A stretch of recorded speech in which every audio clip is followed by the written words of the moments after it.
পটুয়াখালীর কলাপাড়ায় পাইকারিতে দাম না বাড়লেও নানা অজুহাতে খুচরা বাজারে বেড়েছে আলু, পেঁয়াজ, রসুন, আদা সহ নিত্যপণ্যের দাম। এতে বিড়ম্বনায় পড়েছেন ভোক্তারা। বিস্তারিত জানিয়েছেন সহকর্মী জসিম পারভেজ।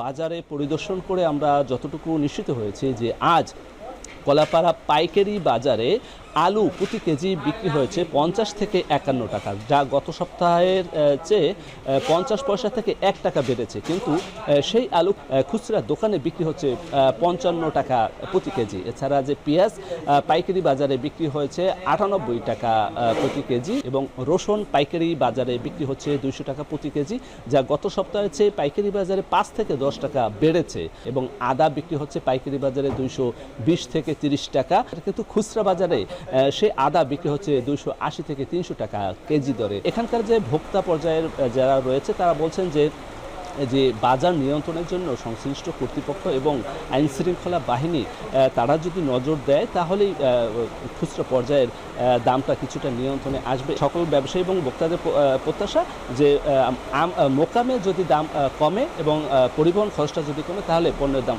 কিছুটা কমবে। এই ছিল আমার কাছে সবশেষ।